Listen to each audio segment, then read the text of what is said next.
Ready, ready, ready. What's up? What's up? What's up? First try, no warm-up. What's up? What's up? What's up? First try, no warm-up. What's up? What's up? What's up? First try, no warm-up. Yeah, I might just go ahead and say, First try, no warm-up. Hey guys, welcome to Respect Your Elders, week 3 of the season.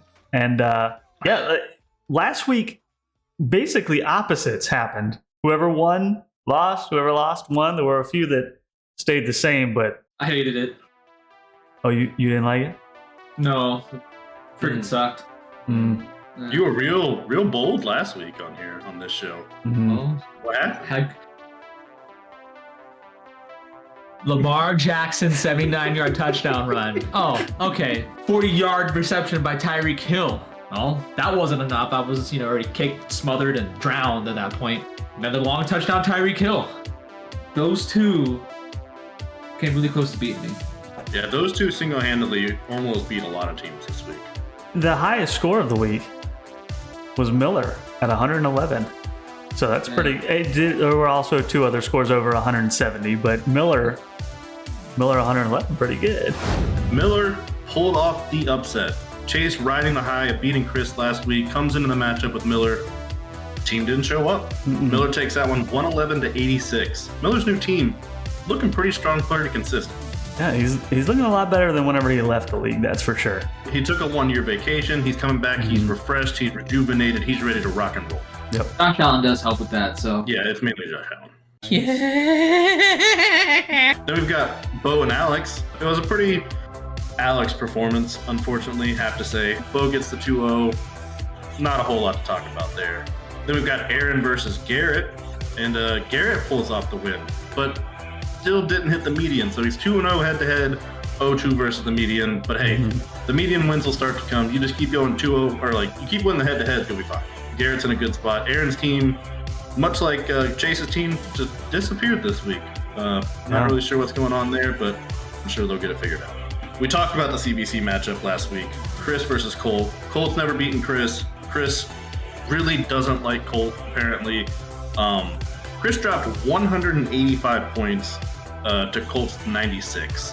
Colt hasn't broken 100 points for yet. Not great. Chris's average against Colt is now 140 points per game, so that's tough. I don't know what Colt did to Chris, but I hope I never make that mistake. Jacob was very confident last week in his comments towards me and my team, which I think some of my players may have taken personally. Well, I took the win 171 to 104. I took back the lead in the series. I took back the number 2 spot all time. Sort of, we're tied, but There's one good thing that came out of this. one good thing. One good thing. What's that? It is now that our overall win percentage, both of ours, is now 69%. That is true. So we are 69ing right now together. It is fantastic. I have to agree. It is fantastic. Yes. All right. We take a look at the standings after 1 week. Me and Garrett are the only ones that did not move. Chris and Miller moving up 2 spots to be 2nd and 3rd. Jacob dropping just 1 spot. Kevin getting up there 5 spots from last to 5th. Chase falling 4 spots, unfortunately, after that loss. Aaron goes from right above Garrett, right below Garrett after losing to him. And then Colt and Alex both just moved down 1 spot, both of them without a win on the season. Yeah, Alex is in his comfort zone. Number 10 in the standings, so... I think Colt might be in his comfort zone too, based off the way his team is performing. Yeah. It's true. And if you look at the top 6, it's the playoff teams minus Aaron. Miller has basically swapped with Aaron. I don't know if that's going to stay that way or not, but that's kind of crazy. It is definitely something to monitor. And like I said earlier, Miller's team looking pretty consistent. A lot of teams, did really bad last week, did really good this week, or vice versa. Miller rocking right there in the middle, just chugging along. So, All right, everyone. I'm gonna test you and see if you are a Brooklyn Nine-Nine fan. I want to put a C in that A right now and talk about this matchup, Chris versus Aaron. Oh, I thought you were saying this needs a Oh my god! Yeah, that was my reaction. Chris is back-to-back champ, but in those 2 years, Aaron has beaten him 3 times. So Aaron might be Chris's kryptonite. Now, there's a little bit of discussion going around the Elders facility. Maybe we were a little mean on to Chris a little bit last week, and he kind of just showed up, showed us Took what's it out up. on Colt. Yeah, took it out on Colt. But I don't know. I think he still deserves the meanness Chris does. So good luck, Aaron. Kick his ass. Aaron does have the highest points against Chris, which at 132 on average. So that's ridiculously high. In all 7 of their games, they've both fallen under 124 only once. So they play great against each other every single time. Hopefully, Aaron can put Chris back in his spot. Yeah, please do. Please do. But we move on to the next game with me versus Garrett. Now, we've only had 2 games against each other, and in those 2 games have been kind of low scoring, but close. 92-91 are the 2 average scores between us. We'll see if I can stop the head-to-head streak that Garrett's got going on. Fingers crossed. Garrett not beating the median. If he's able to beat the median, score well enough, and then other scores fall the right way, he can rocket himself up to 3rd place. I mean, it's early season. The standings are going to be pretty volatile for a while. People are just going to keep bouncing up and down as we go along. So, Maybe some people. well, yeah. I mean, Colt's probably going to stay at the bottom. Alex, I'm pretty sure is going to be a late riser. I can just feel it in my bones. I want to put a C in the A round matchup number 2 this week. Oh my god. This one's Chase versus Alex. Chase is 3-1 against Alex, 119-89 average score. Alex, is he gonna get his first win this week? Maybe. Maybe. Chase won against the last year's champion and then lost against the comeback kid. Yeah, I guess Chase was feeling a little too high on himself. Like, hey, I beat the champion. No one can stop me now. He had a parade. Yeah, and they probably drank a little too much, and so mirror him with the reality check.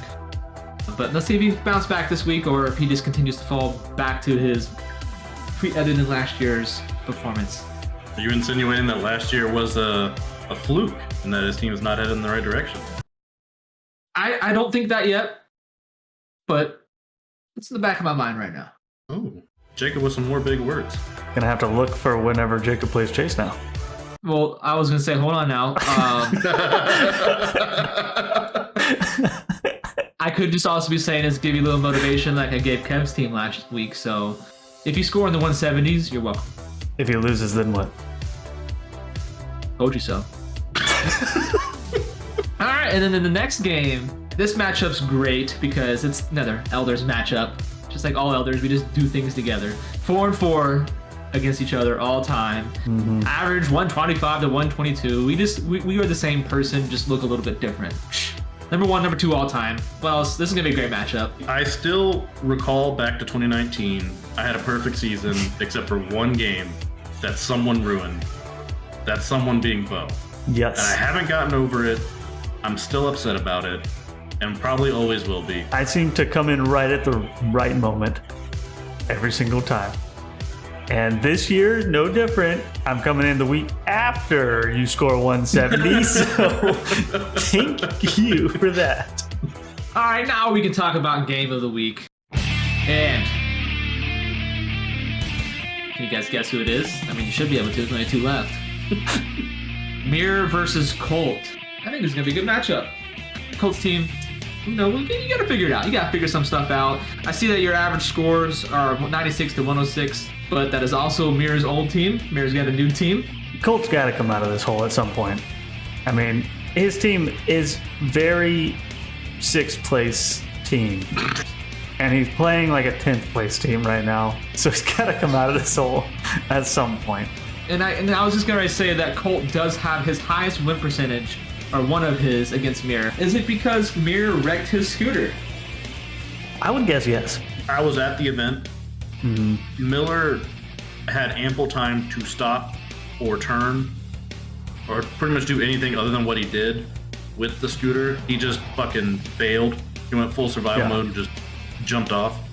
And I don't think Colt's ever really forgiven him for it. Colton literally said, "Don't crash it." No, like there's no gray area there. You know, just don't crash it. That's all you got to do. And Miller did it after Colt specifically asked him not to. When I specifically asked you not to? There's a few events in my life that I wish I was there to see. That is one of them. I will always be very upset I was not there to witness that. I would say my number one regret in life is not pulling out my phone and recording that. Yeah, we all should have known. We all knew what was going to happen. We knew it was going to happen, and none of us, we were just living in the moment. We missed the greatest Mirrorman of all. We really did. Yeah. So yeah, we'll see if Colt still sticks it to Miller this week.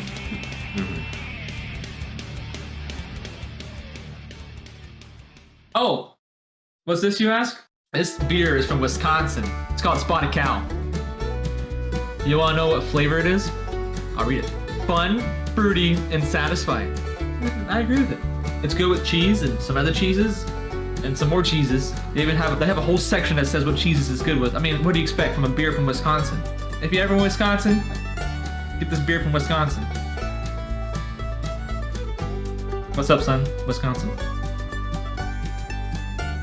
You can cut that last part out, that's fine. No. All right, I think that's pretty much all we have for you this week. Good luck, everybody, in their matchups. Aaron, beat Chris, please. Yep. Chris, need to chill out. I will say thank you for one thing, Chris. Thank you for not starting your perfect lineup, because 240 would have just been freaking ridiculous. I feel like he was getting at the league after we were all saying, don't fall for his niceness. That 240 potential was literally just there to be like, this is what I am capable.